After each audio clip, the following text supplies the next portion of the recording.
Bonsoir à tous, chers étudiants, chères étudiantes, chers amis, chers parents. Je vois qu'il y a également des personnes de tous les âges, chers patriotes, c'est comme cela qu'on s'appelle chez nous, chers compatriotes. Voilà, je voulais d'abord vous dire ma joie de vous retrouver ici. C'est la 3e fois que je passe à Dakar et à chaque fois j'ai eu à cœur de vous rencontrer. Il se trouve que ici, la diaspora est très importante. Elle est disséminée dans tout le pays, mais je pense qu'il y a une concentration importante à Dakar. Et vous êtes là, malgré le contexte que nous voyons ici, avec tous les mouvements, les manifestations qu'il y a pu avoir, mais vous êtes là. Alors je vous félicite et je vous remercie d'être présent ce jour. Alors, vous êtes également soucieux d'écouter les différents candidats. Et hier, vous avez eu l'opportunité d'écouter mon frère Raymond Dongsima, qui est un ancien Premier ministre qui a eu des responsabilités éminentes et qui vous a entretenu également de son projet. Je voudrais m'inscrire dans le prolongement, dans la complémentarité de nos propos, étant entendu que nous sommes membres tous les deux, avec quelques autres, d'Alternance 2023, qui est une coalition de partis et de personnalités indépendantes qui ont librement choisi d'être ensemble et qui sont engagés pour le changement et l'alternance. Nous disons que les dynamiques individuelles, les dynamiques partisanes, à un moment donné, vont être transcendées par la dynamique collective que nous recherchons. Puisque, comme vous le savez, nous avons une élection à un tour et nous devons éviter de disperser les voix. Il est donc entendu que nous travaillons pour aller dans le sens d'avoir une réponse, une offre politique de l'opposition et une figure qui pourra effectivement faire en sorte qu'il n'y aura pas de dispersion des voix. Alors, les élections qui arrivent sont importantes. Il ne s'agit pas ici d'avoir des états d'âme, de se poser des questions. C'est vrai que nous sommes là en période électorale, mais je suis venu ici, je pense ça fait au moins 2 ans, la première fois, en 2021, en même temps que j'accomplissais la tournée sur l'ensemble du territoire national. C'est vous dire l'importance que j'attache à la diaspora gabonaise ici qui est installée au Sénégal. Il s'agit pour nous de saisir cette opportunité pour que le Gabon puisse passer à autre chose.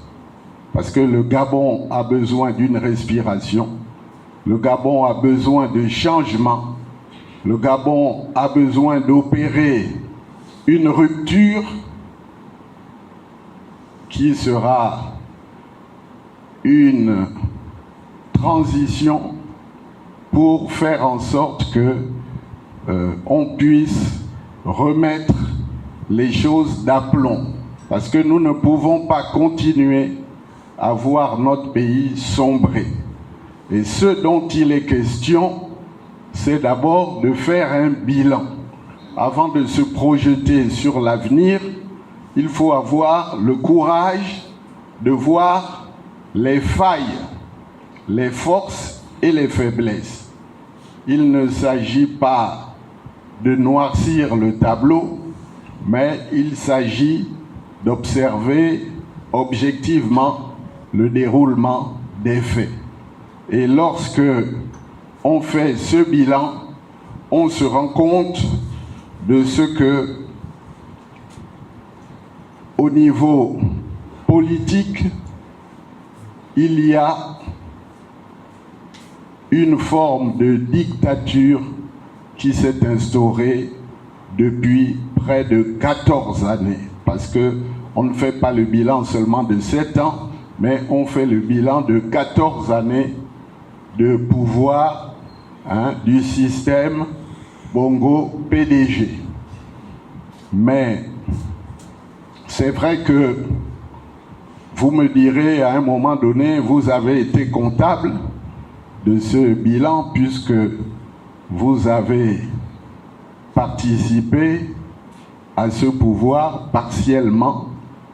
Effectivement, il ne s'agit pas de renier le rôle que nous avons joué. Il est question d'avoir participé à un moment donné à une expérience dont on pensait qu'elle prendrait la bonne direction. Et lorsque nous nous sommes rendus compte que nous faisions fausse route, alors nous avons changé à un moment donné notre manière de voir les choses pour dénoncer clairement les dérapages qu'il y avait. Les dérapages au niveau donc du non-respect des libertés fondamentales, des dérapages en matière de limitation de la démocratie et les dérapages au niveau de la gouvernance. Au niveau des libertés, nous voyons bien que les libertés de se réunir, les libertés de communiquer, d'avoir accès aux médias d'État, la liberté d'entreprendre dans le cadre d'associations à caractère politique et d'associations tout court, toutes ces libertés sont galvaudées. Et nous voyons aussi que il n'y a jamais eu autant de détenus politiques, même si il essaye, la partie adverse essaye de le nier. Vous voyez bien que aujourd'hui, quelqu'un comme Jean-Rémy Yama, par exemple, est l'exemple type du syndicaliste qui est jeté en prison tout simplement parce qu'il ne partage pas un certain nombre d'orientations. Il n'accepte pas cette dictature qui ne dit pas son nom. Et nous avons également beaucoup d'amis, beaucoup de parents qui se voient exilés. Et tout cela sont des indicateurs de ce qu'il n'y a pas la liberté de pouvoir circuler et de pouvoir revenir dans son pays lorsque on a des positions qui ne correspondent pas à ce que pense le pouvoir.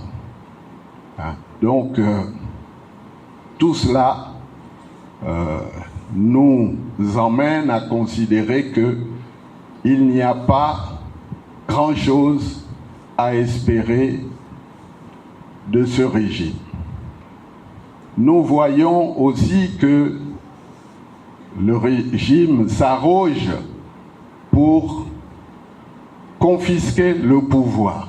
Nous l'avons vu en 2016, puisqu'en 2016, les élections ont été perdues par ceux qui occupent la position, mais malgré cela, ils se sont installés. Il y a eu un hold-up électoral et ça a été cette année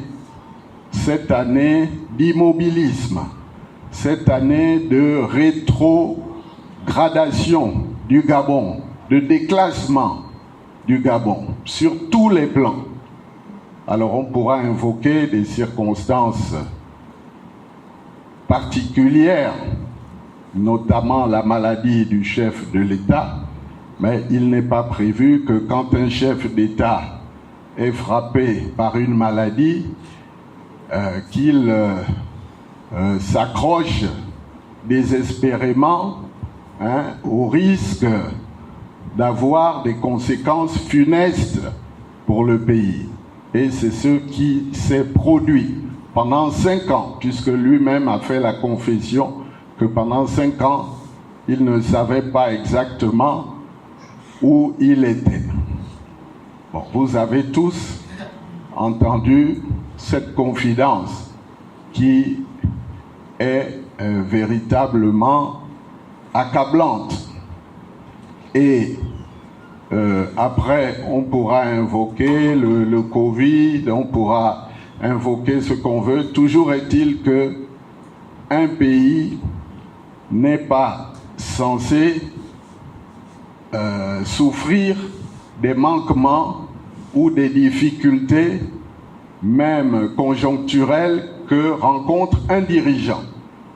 Et il faudra préciser tout ça dans la Constitution, que lorsqu'il y a une indisponibilité, même temporaire, il y a des mécanismes constitutionnels qui devraient faire en sorte que la clé de voûte de l'institution soit remplacée pour permettre au pays de continuer son fonctionnement normal, parce qu'il n'y a pas indispensabilité de quelqu'un.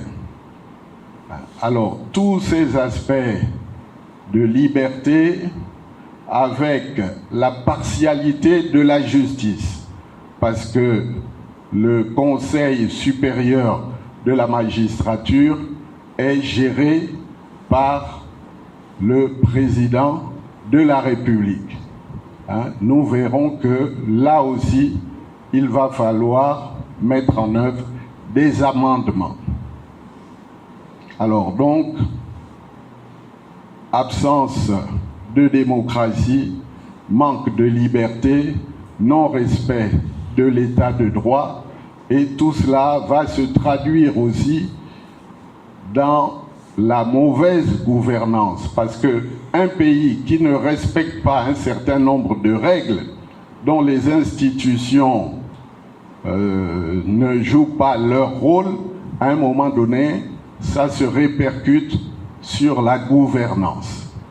Et nous avons vu essentiellement durant cette période une mauvaise utilisation des ressources publiques, un mauvais choix de priorité, d'investissement, et on se retrouve aujourd'hui avec un endettement considérable en termes d'encours de la dette, en termes de service de la dette, mais un endettement qui n'a pas de contrepartie sur le terrain. C'est-à-dire on ne voit pas à quoi a servi cet argent, parce que les ressources ont été siphonnées, les ressources ont été détournées, et on se retrouve avec un fardeau qui ne correspond pas à des transformations physiques dans le pays. Et c'est là que le bât blesse.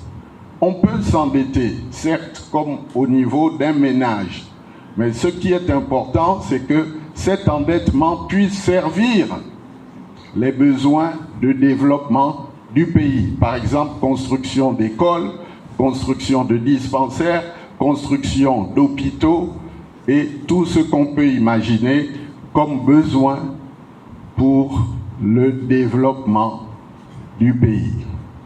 Alors, nous arrivons, du fait de cette mauvaise gouvernance, à un certain nombre de retards dans les indicateurs économiques et sociaux.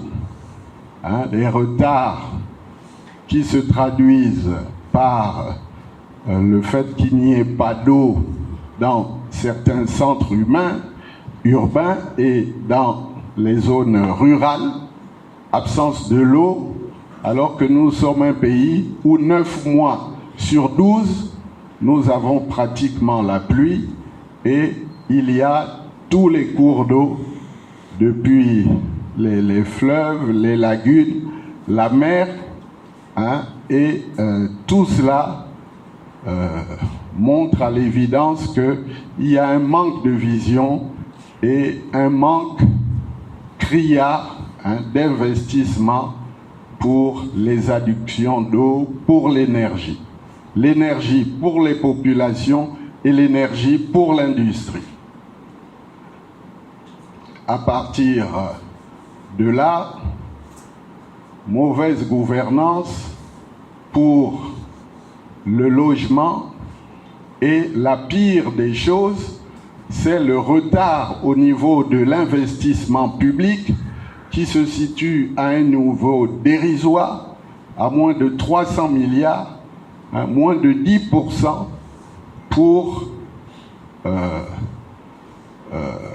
un budget de l'ordre de 3500 milliards.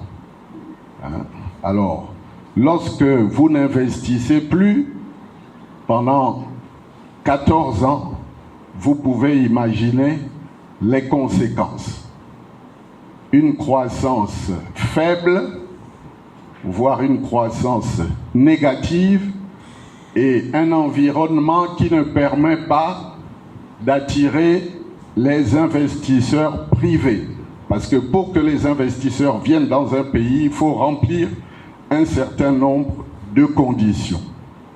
Et ces conditions ne sont pas remplies. Alors voilà un peu le panorama qui fait que nous avons maintenant un chômage pour les jeunes de moins de 35 ans, qui est probablement au-delà de 40%, puisque nous n'avons pas les chiffres, mais c'est une cote vraiment alarmante. Et évidemment, qui dit chômage dit augmentation de la pauvreté. Les indicateurs à ce niveau sont également négatifs. Alors, voilà, mes chers amis, chers compatriotes, un peu brosser rapidement le bilan. On pourrait épiloguer évidemment les routes. C'est une catastrophe. Au niveau du rail, là aussi, pas d'entretien, si bien qu'aujourd'hui, nous avons au moins 2 provinces qui sont enclavées, notamment le Goué-Lolo et le Haut-Ogooué. Ne parlons pas de la zone nord-est, de l'Ogooué-Ivindo. Toutes ces provinces aujourd'hui sont abandonnées à leur propre sort. Les écoles, les grèves perlées dans les écoles, le système sanitaire qui est défaillant, puisque vous ne trouvez pas grand-chose aujourd'hui dans les établissements publics, lorsque vous devez faire face à des urgences. Voilà toute une série d'éléments. En plus, au niveau du transport, l'absence d'une société de transport aérien. Alors voilà, mes chers amis, brosser le bilan économique et social, avec des difficultés à faire face aux retraites. Les jeunes sont également le dernier wagon de ce train qui fonctionne au ralenti.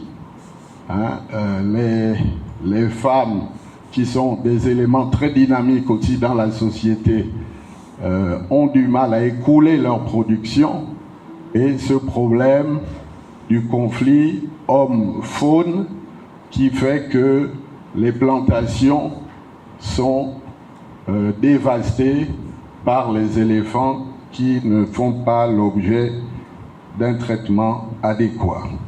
Donc par rapport à ça, à ce mauvais choix en qualité et en quantité et en volume des investissements, il faut réagir et dans notre vision, réinstaurer l'état de droit, lutter contre la corruption, faire en sorte que ceux qui sont choisis au plus haut niveau puissent être exemplaires dans leur attitude pour la gestion des fonds publics.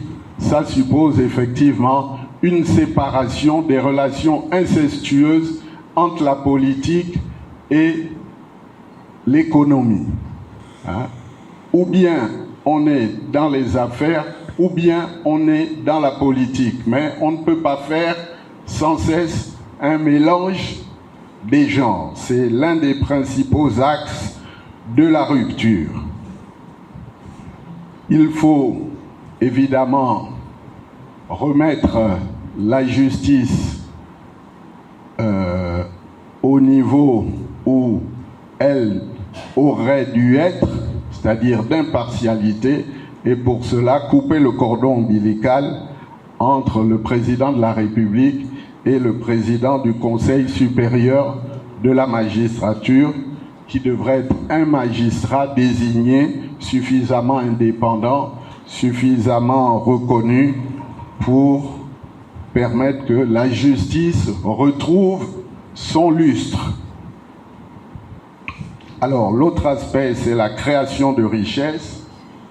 Nous aurons l'occasion d'y revenir, et notamment par les investissements structurants qu'il faudra mettre en œuvre et permettre donc que les différents secteurs, en commençant par la nécessité de développer une agriculture vivrière pour réduire les importations alimentaires qui vont jusqu'à 400 milliards de francs CFA, toute une série d'activités de transformation, des activités commerciales, de services, et avoir une véritable politique environnementale. Alors, et tout cela avec un partage des fruits de la croissance. En relançant l'investissement, on a une croissance, mais il faut s'assurer que, au niveau de l'accompagnement des étudiants, des enfants, la priorité numéro 1, c'est la politique de l'éducation. Et il faut mettre le paquet. Il n'y a pas de raison que les enfants soient obligés d'aller à l'étranger pour des formations que nous pourrions faire sans trop de difficultés sur place, comme ça a été le cas pendant un certain nombre d'années. Donc il faut complètement changer la vapeur. Mais ça n'empêche pas que pour un certain nombre de formations bien ciblées, on puisse accompagner avec des bourses qui soient effectives et non qui soient payées de manière aléatoire ou qui sont attribuées en fonction de la tête du client. Oui, le temps.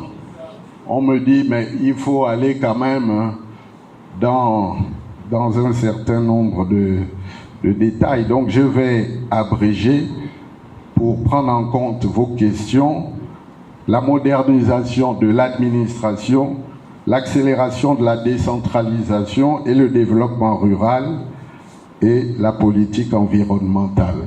Voilà les grandes têtes de chapitre, les piliers de notre vision telle qu'elle sera développée pendant la campagne électorale. Alors voilà, mes chers patriotes, chers jeunes, chers étudiants, chers compatriotes, nous sommes à un carrefour important.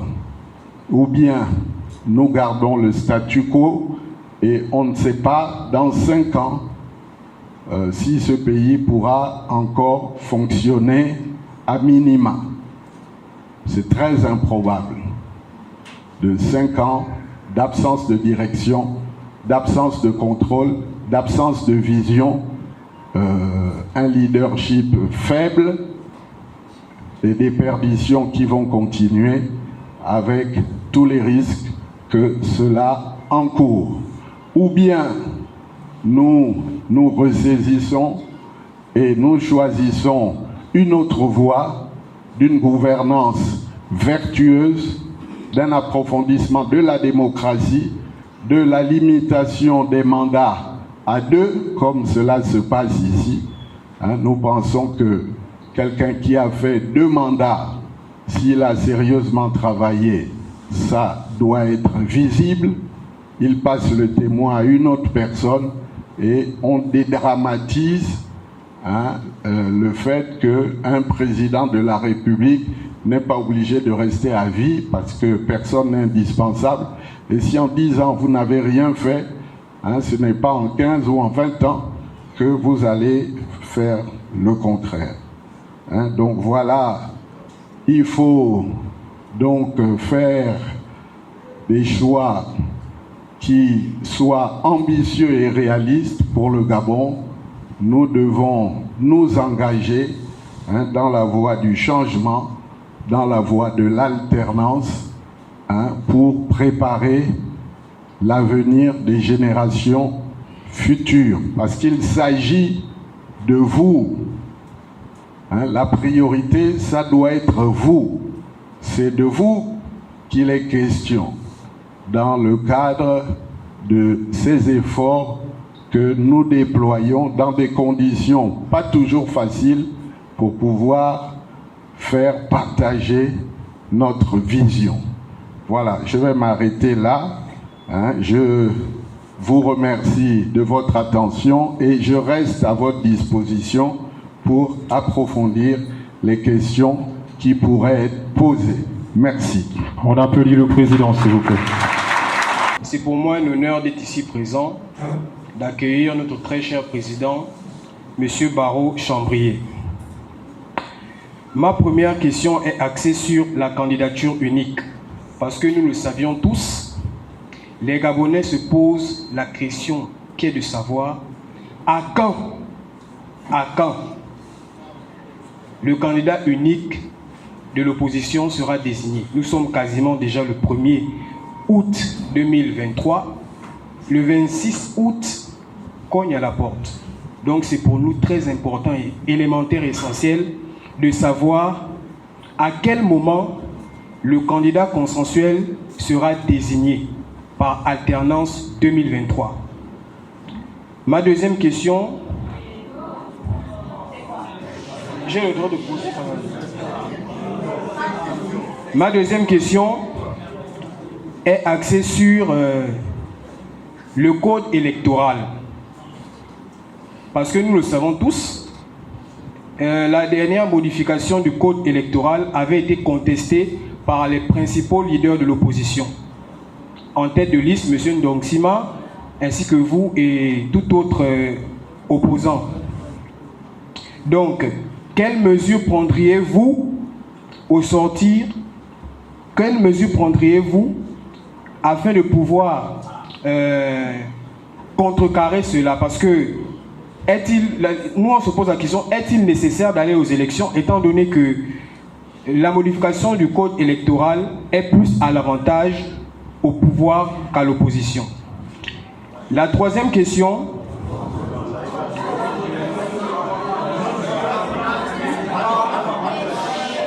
C'est la démocratie, je parle. Voilà. Bon. Donc, la troisième question est basée essentiellement sur les réformes économiques.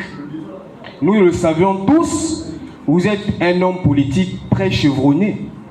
Vous étiez un très grand économiste et vous avez fait d'ailleurs vos preuves.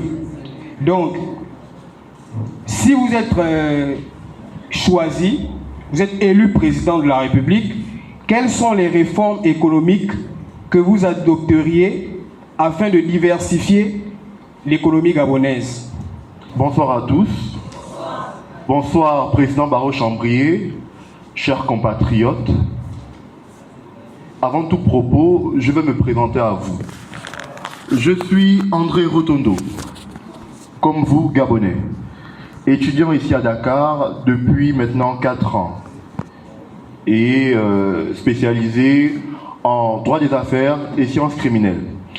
Alors, Président, vous avez eu à évoquer plusieurs points. Ce qui me dérange avec votre allocution, et vous me permettrez d'être franc avec vous, c'est que ce n'est qu'un rappel de tout ce que nous savons déjà. Tous ceux qui sont ici, et je dis qu'il y a même des gens d'en face dans la salle parce qu'ils savent que le pays ne va pas très bien. Alors, j'ai une question à 2 volets. Le premier volet, mon compatriote l'a rappelé, vous êtes un éminent économiste. Quelles sont les réformes qui vont permettre au Gabon de retrouver une compétitivité au niveau économique dans la sous-région? Parce que, au regard des faits, la Guinée équatoriale, qui a découvert son pétrole plusieurs années après nous, est aujourd'hui devant nous. La dernière fois, j'ai vu sur Twitter que nous allions louer chez les Équato-Guinéens pour avoir l'électricité dans le nord. C'est une honte, Monsieur le Président. Laissez-moi parler. On est là pour parler, pardon. Sur les questions... S'il vous plaît, essayons de nous comporter. Alors, le second volet, c'est sur les questions juridiques. Je vous l'ai dit, je suis juriste. Alors, j'aimerais savoir, concrètement, quelles sont les réformes juridiques que vous allez impulser, notamment sur les garanties fiscales. Quelles sont les réformes fiscales que vous allez apporter pour attirer justement les investisseurs, pour permettre aux entrepreneurs, aux jeunes entrepreneurs gabonais de pouvoir se développer, et les réformes juridiques également pour permettre à notre administration gabonaise d'être plus performante et nos institutions d'être plus solides. Voici mes 2 questions. Merci. Très bien, on est en plein dans le débat. Et par rapport à la question de notre interlocuteur, le premier, c'est Monsieur Rémi Biban. Sur la candidature unique, je crois que votre question, elle vient à point nommé. Et j'ai dit dès le départ que nous nous inscrivions dans une logique où nous sommes en train de préparer les conditions pour une candidature unique. Alors, mais avant de choisir une candidature unique, il faut savoir qui pèse quoi. On ne peut pas se lever comme ça et désigner quelqu'un sans que on ait évalué un certain nombre de critères objectifs, des retours qu'on peut avoir sur le terrain par rapport à sa capacité de rassembler, par rapport à sa capacité d'entraîner. Je suis de ceux qui pensent que il ne suffit pas de mettre quelqu'un pour être sûr de gagner. Encore faut-il que cette personne puisse remplir un minimum de conditions de crédibilité, de sérieux, de capacité à rassembler, de capacité à intégrer les valeurs qui nous sont chères, les valeurs auxquelles les Gabonais peuvent se reconnaître. Donc c'est ce travail-là pour apprécier les dynamiques individuelles sur le terrain, à apprécier effectivement la qualité du discours, mais aussi la combativité, la capacité d'imposer un leadership à même d'amener le camp adverse à accepter la défaite. Parce qu'il ne s'agit pas seulement de gagner, il s'agit de prendre le pouvoir. Et ce sont donc toutes ces questions sur lesquelles nous travaillons. Je crois qu'il y a un horizon qui est celui de l'ouverture de la campagne électorale. Et on peut, dans le cas le plus favorable, espérer que ça sera le cas. Et permettez à votre humble serviteur de penser que je suis en mesure d'incarner aussi cette candidature consensuelle. Il ne s'agit pas d'une candidature unique, puisqu'il y a déjà 18 candidats, mais une candidature consensuelle qui fera que d'autres pourront se rallier et on pourra rassembler. Donc nous travaillons dans ce cadre pour tenir compte de cette nécessité. Mais il y a aussi, vous imaginez bien que nos adversaires ne nous facilitent pas la tâche, c'est leur rôle, et que ils aimeraient bien que tout cela se termine avec une dispersion de candidats. Donc il y a à un moment donné un effet de surprise qui doit s'exprimer pour faire en sorte que la dynamique soit forte, comme cela s'est passé en 2016 et dans une moindre mesure en 2009. Donc permettez qu'il y a des éléments de stratégie et de tactique qu'on ne puisse pas révéler devant cet auditoire aussi sympathique et aussi amical que vous l'êtes. Alors, le code électoral, oui, il faut aller aux élections. La politique de la chaise vide n'a jamais payé. Et quelles que soient les difficultés, nous devons aller aux élections. En 2018, l'opposition a commis l'erreur de ne pas aller en rang serré aux élections. Et nous voyons aujourd'hui les conséquences avec toutes ces lois qui ont été adoptées pour légaliser un certain nombre de situations que je ne citerai pas, mais que vous devinez,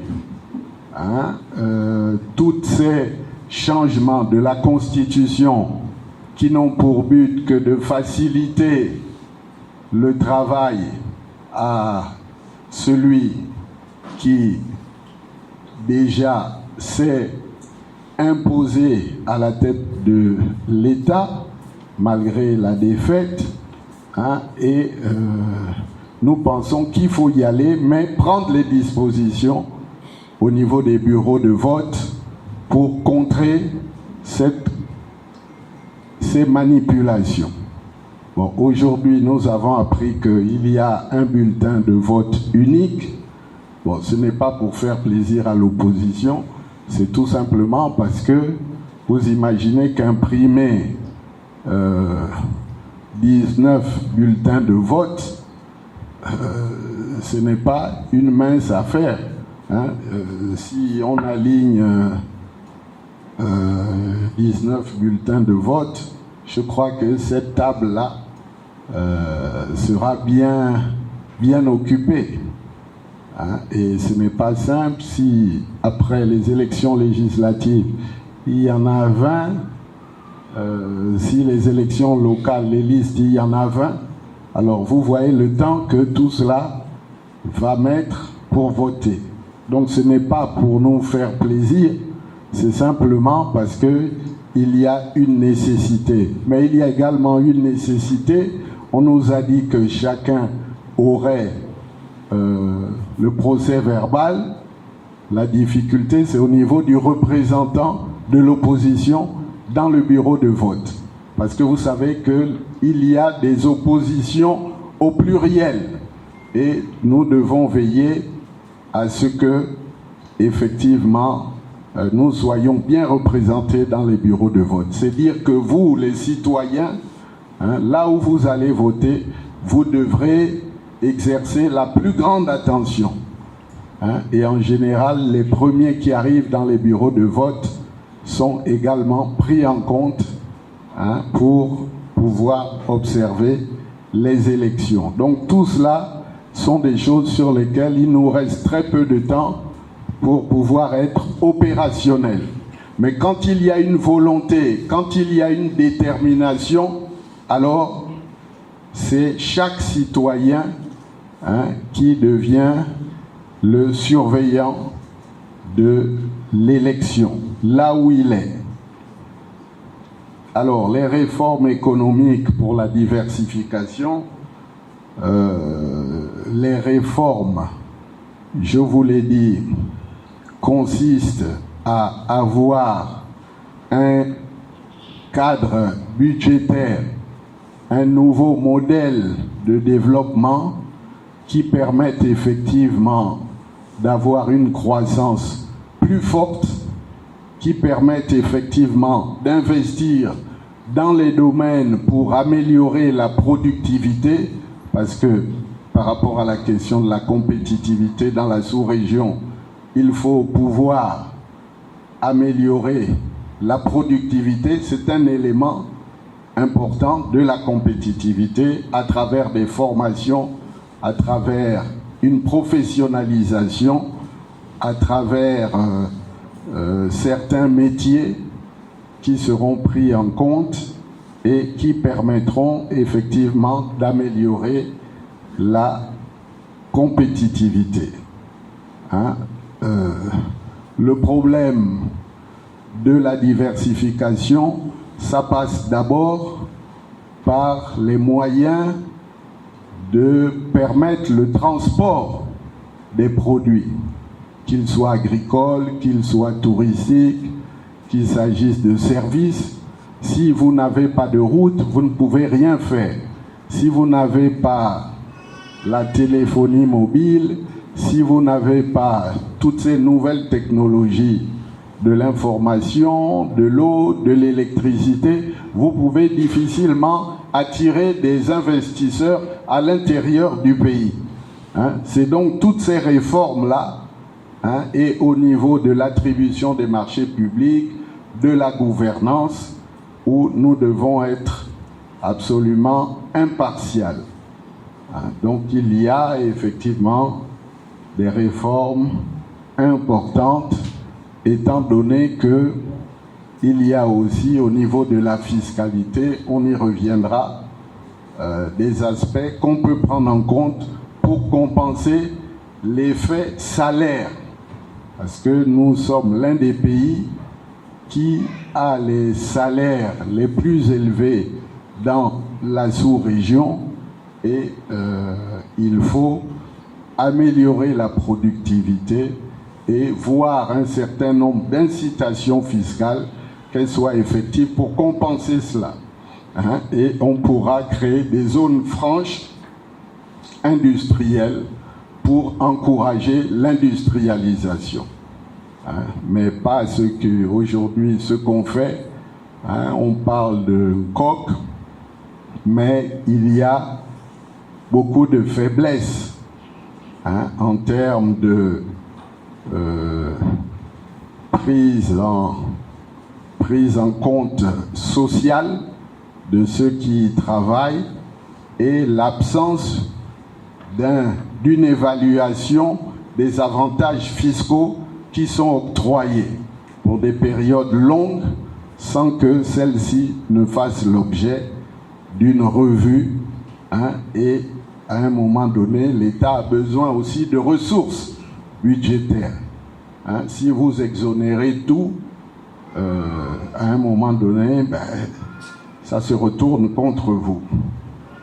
Alors, notre ami André Rotondo,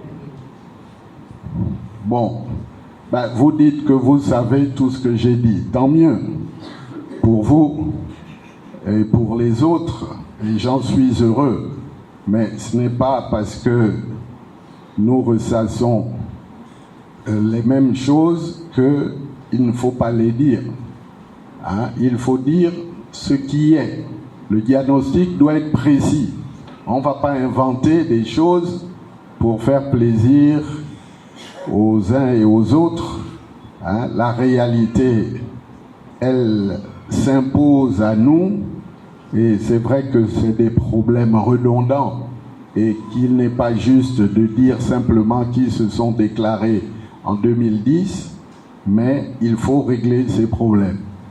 On les a trop souvent passés par pertes et profits, et toutes ces réformes sur le marché du travail, au niveau de la fiscalité, pour avoir un tarif extérieur commun qui soit minoré, qui permette effectivement d'importer et d'exporter dans les pays de la sous-région pour avoir un commerce intra-régional qui soit au-dessus de 30-40%, on peut avoir des objectifs précis, alors qu'aujourd'hui, ce commerce est à moins de 10%.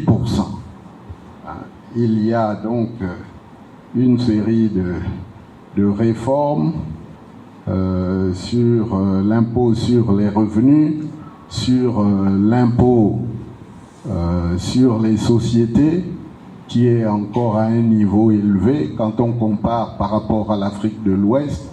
Donc il y a des possibilités de réduire cela. Voilà, vous avez parlé de la Guinée équatoriale. La Guinée équatoriale a investi dans les infrastructures routières,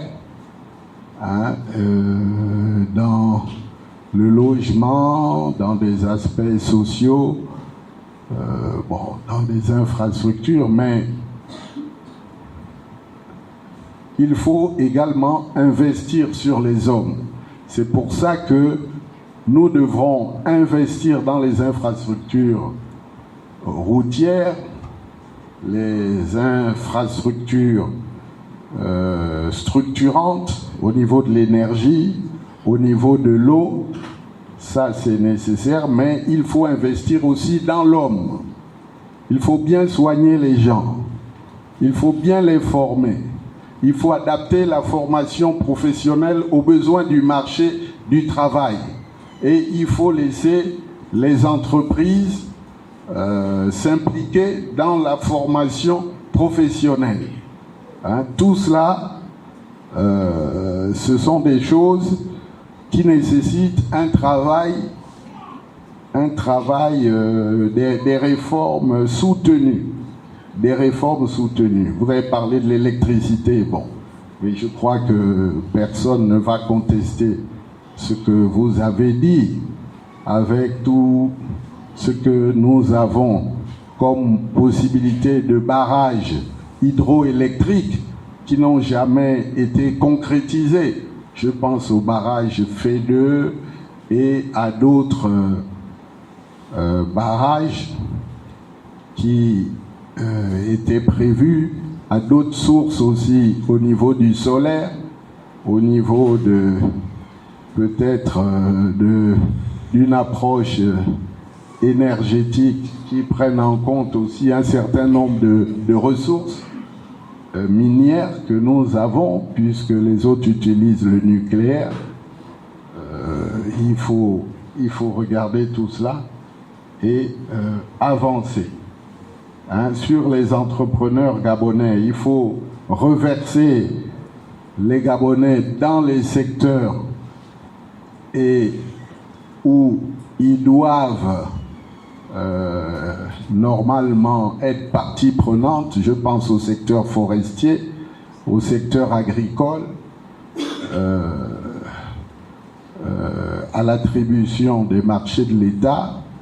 Je pense à certains métiers qu'on pourrait réserver donc davantage aux Gabonais, mais il faut que tout cela se fasse progressivement et de telle sorte qu'on ne se retrouve pas en situation de pénurie en prenant des dispositions trop rigides. Administration plus performante, c'est revoir les statuts pour qu'il y ait un intéressement au mérite, au travail, à la performance, des critères pour avoir des concours, pour éviter les biais de favoritisme,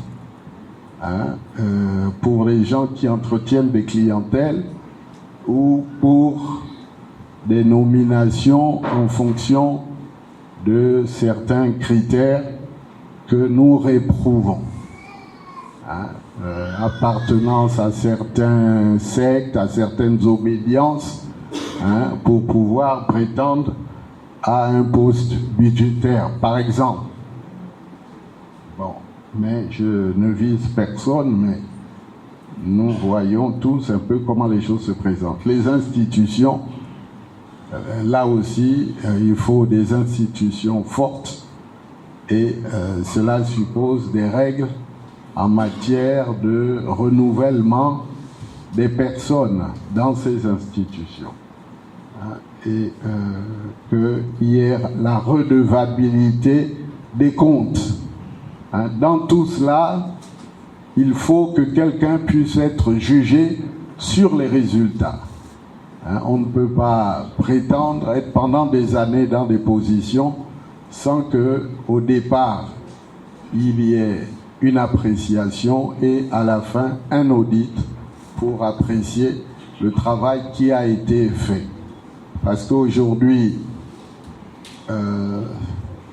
beaucoup de gens peuvent se gargariser d'avoir fait ceci, d'avoir fait cela, mais dans le système politique actuel, il faut savoir qu'il est très difficile à un ministre de se distinguer. Parce que tout est concentré au niveau du président de la République. Et le reste n'est là que pour l'accompagnement, pour la parade. Et ça doit changer parce qu'on ne voit pas comment un président peut réussir s'il n'a pas des collaborateurs qui soient performants. Donc il faut changer les choses pour permettre une marge de responsabilité et une marge budgétaire qui soit réelle. Parce que si vous avez des budgets fictifs, vous avez beau être le meilleur, vous n'allez pas pouvoir démontrer ce dont vous êtes capable. C'est pour ça que je me méfie toujours de ceux qui affirment qu'ils ont fait ceci, ils ont fait cela. Dans le système gabonais aujourd'hui, vous ne pouvez faire quelque chose que si c'est dans l'intérêt du président de la République. Et il faut changer ça. Parce que si vous tombez sur quelqu'un qui veut se maintenir ad vitam aeternam, eh bien, ça donne les situations que nous connaissons. Voilà un peu ce que je pouvais dire par rapport à ce premier round de questions. Déjà, je tiens à rappeler que toutes les préoccupations que chaque abonné fait ici doivent être prises en considération parce qu'il s'agit de nous. Donc nous devons mettre en avant nos préoccupations afin d'être éclairés. Alors, je me présente, je m'appelle ACOV Steve Jérémy, étudiant en première année des droits des affaires et fiscalité. Ma question est la suivante. Nous pensons que le Gabon est un pays qui regorge de richesses et de potentiel. Dans votre discours, Monsieur le Président, vous avez fait mention de cette crise qui concerne le domaine d'alimentation en eau et même en électricité. Comment comptez-vous améliorer cette situation qui, si vous passez à la tête de notre pays, et dans le meilleur des cas, comment nous qui constatons le fait que la société d'eau et d'électricité est une société étatique, est-ce que vous comptez encourager les sociétés privées afin d'empêcher ce contrôle unique? Merci. Bonsoir à tous. Bonsoir Monsieur le Président. Je suis Farel Emery Tchongo. Je suis coach en développement personnel, prise de parole en public. Je suis également comptable et je suis banquier. Ceci étant, avant que de poser ma question, j'aimerais revenir sur ce que disait mon frère Rotondo tout à l'heure, mais pour clarification en disant ceci.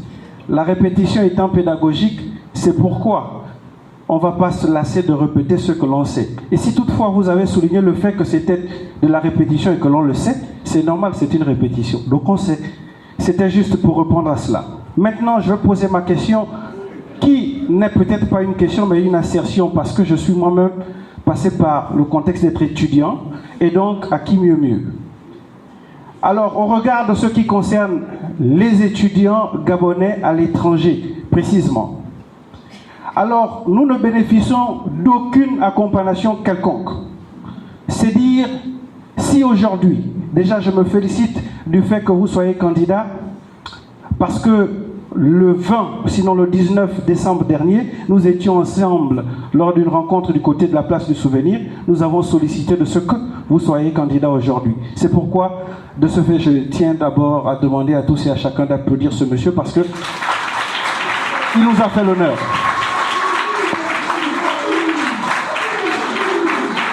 Alors, Monsieur le Président, concrètement, au regard des étudiants, parce que je sais qu'au Gabon, nous n'avons qu'une seule université publique. Je pèse mes mots. Une seule université publique où on apprend le droit, l'économie et tout ce qui s'ensuit. Les autres, ce sont des écoles spécifiques. Sinon, nous avons 5 grandes écoles au Gabon, en passant de l'Institut de gestion, l'INPETIC, l'UTO, l'USO, l'US et tout ce que vous connaissez.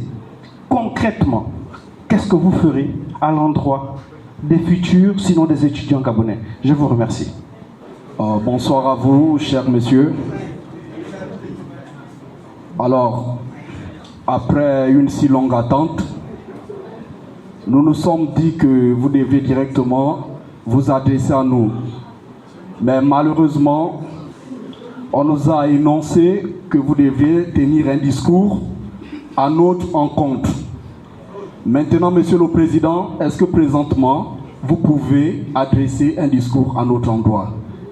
Et l'autre question, c'est celle de savoir pourquoi aujourd'hui, Monsieur Barreau-Chamblier? Pourquoi c'est maintenant? Pourquoi c'est aujourd'hui que vous avez décidé de prendre les choses en main? Et autrefois, qu'en était-il?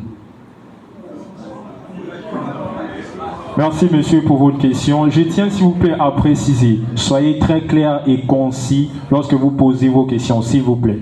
4e question. Mesdames et messieurs, distingués invités, bonsoir. Ma question est la suivante, je vais droit au but. Monsieur le Président, quelle est votre politique, votre impulsion, votre pensée pour le climat entrepreneurial juvénile? Nous apprenons, mais nous n'allons pas travailler. Qu'est-ce que vous préconisez? Quel accompagnement, quelle réforme préconisez-vous réellement pour encourager l'entrepreneuriat? Parce que nous ne voulons pas tous être employés. Nous voulons créer de l'emploi. Alors, comment faire? Je suis Wesley avec Boulingi Biogué. Ma question est la suivante. Je voudrais savoir que feriez-vous en cas de fraude électorale par les gens là?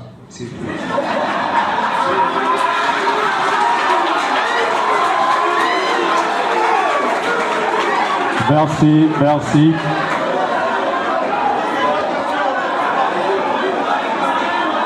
Nous allons laisser, s'il vous plaît, s'il vous plaît, s'il vous plaît, s'il vous plaît. Je vous en supplie, s'il vous plaît.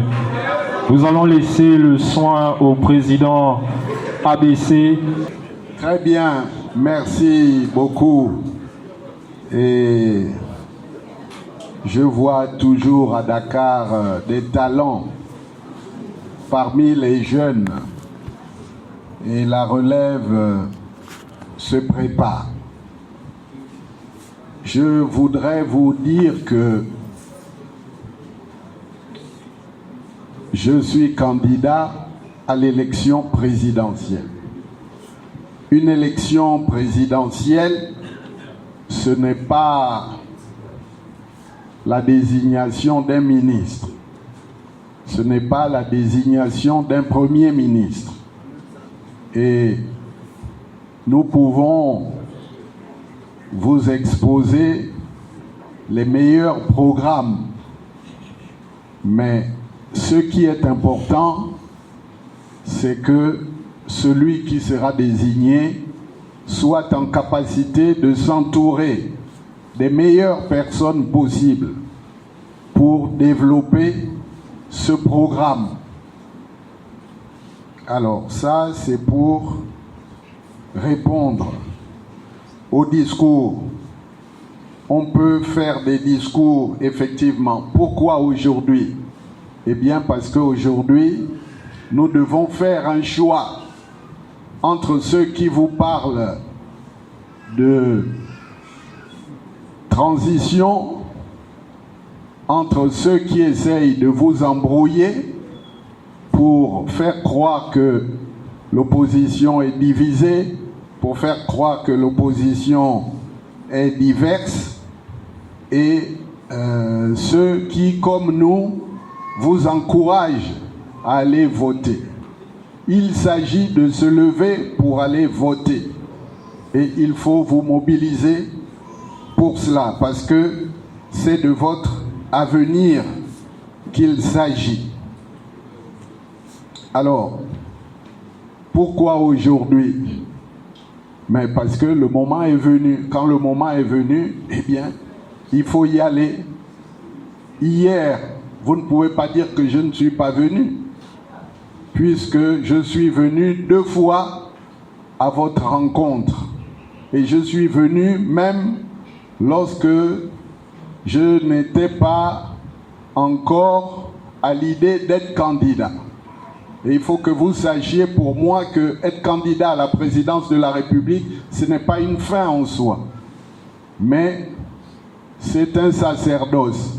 C'est un sacrifice qu'il faut faire pour donner toutes ses chances au Gabon, compte tenu de mon expérience nationale et internationale. En toute humilité, je crois que je ne suis pas le plus défavorisé dans cet exercice. Et j'ai montré que j'étais quelqu'un de constant. J'ai montré que j'étais quelqu'un aussi capable de résister à toutes les tentations, vous imaginez, qui ont pu être mises ici et là. Parce que dans ma conception, un homme, une femme, se doit d'être indépendant, se doit d'être autonome, d'être un esprit libre. Je ne suis attaché à aucune chapelle. Et je tiens à vous le rappeler. Donc nous parlons de vous, nous parlons de votre avenir. Et c'est quelque chose de sérieux. Alors, une seule université publique au Gabon, évidemment, il faudra multiplier les universités. Mais pour faire une université, il faut un environnement. On a posé la première pierre à Oyem et à Port-Gentil, il n'y a jamais rien eu. Il faut créer les conditions et voir dans quel domaine, effectivement, il faut créer ces universités. Alors, il faut déjà renforcer ce qui existe et délocaliser un certain nombre d'endroits pour que on ne se retrouve pas en droit avec des effectifs pléthoriques et dans d'autres domaines également. Alors, nous allons investir des quantités importantes. Il faut à peu près 800 milliards d'investissements à la fois pour l'hydraulique et pour l'énergie dans les 5 années qui viennent pour produire 2500 mégawatts. Je crois que nous sommes très en deçà de cela. Alors, pour les créations d'emplois, pour les jeunes, là aussi, il faut des formations, il faut un encadrement, il faut une mise à disposition de crédits pour les jeunes entrepreneurs, avec des bonifications d'intérêt, avec donc un encadrement strict des banques qui devront utiliser leur surliquidité pour encourager donc l'entrepreneuriat des jeunes, pour encourager aussi les femmes avec des activités génératrices de revenus, des microcrédits qui seront suffisamment adaptés. Oui, vous avez raison de vouloir vous mettre à votre compte et l'État doit faciliter la création des sociétés à responsabilité limitée. Cela ne se sait peut-être pas, mais j'ai été, lorsque j'étais député, je suis à l'origine de la simplification de la création d'une SARL, et notamment avec un capital social minimum de 100 000 francs.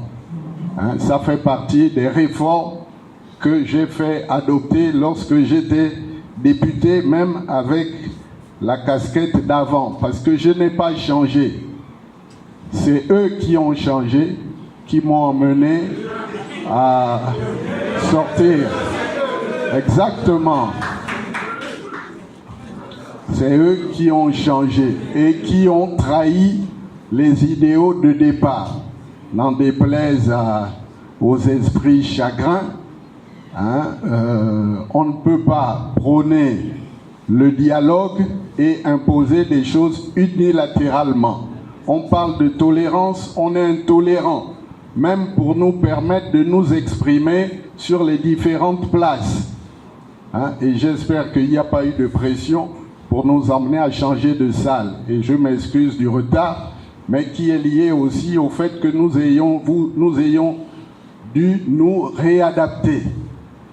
Et tout cela, ça fait partie des tracasseries que nous vivons quotidiennement à Libreville et ailleurs, dans l'intérieur du pays. Alors voilà, en cas de fraude de ces gens-là, comme vous avez dit, mais je crois que c'est une question très opportune. Ça veut dire que vous connaissez à bien les connaître, vous aussi.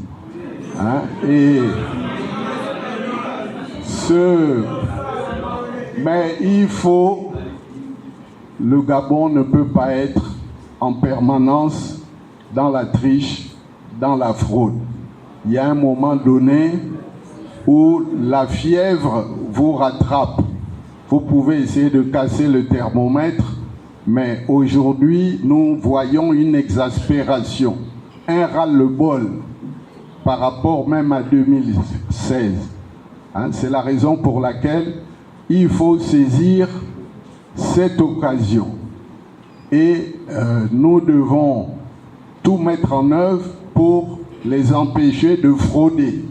Je vous rappelle qu'en 2016, il a fallu exiger des gouverneurs qu'ils prononcent les résultats dans 6 provinces.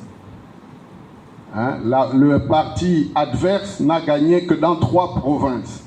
Et avec un coefficient de correction quelque part pour rattraper le retard soi-disant. Mais dans la réalité, l'opposition a gagné dans 8 provinces. Et il n'y avait pas possibilité de rattraper. Nous devons faire plus, mobiliser, qu'il y ait plus de monde. Aujourd'hui, on parle d'un corps électoral de 800, combien? Non, c'est 800 et quelques 1000 par rapport aux 630 000 de la dernière fois. Donc ça veut dire qu'il y a environ 200 à 250 000 électeurs supplémentaires. Il faut que les gens aillent voter, qu'ils se mobilisent dans les bureaux de vote, de telle manière qu'ils seront mis en déroute et ils n'auront plus de marge de manœuvre pour frauder. Maintenant, s'ils persistent, eh bien, nous devrons défendre notre vote. Parce que, effectivement, à un moment donné, on ne peut pas reproduire sans cesse les mêmes comportements. Et il n'y a pas d'autre issue que de se battre pour avoir la liberté. Hein? Et quand je dis ça, je ne suis pas en train d'inciter à faire la guerre ou à prendre les armes, mais je pense que à un moment donné, chaque peuple doit mériter de ses actes pour se libérer. Nous sommes en train de nous battre pour libérer notre pays, connaissant les contraintes qu'il y a. Et ça ne se fera pas à travers des sourires. Il faudra effectivement faire ce qu'il faut pour libérer le Gabon. Mais on ne peut pas tout dire aussi, parce qu'on ne dévoile pas toutes les stratégies, toutes les batteries en public.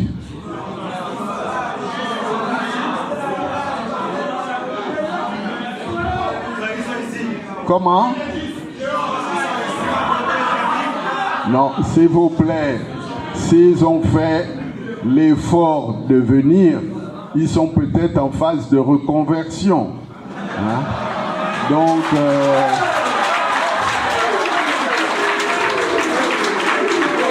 nous devons saluer leur courage, parce que c'est quand même un paradoxe d'être pédégiste dans le contexte d'aujourd'hui et surtout à cet âge, quand on voit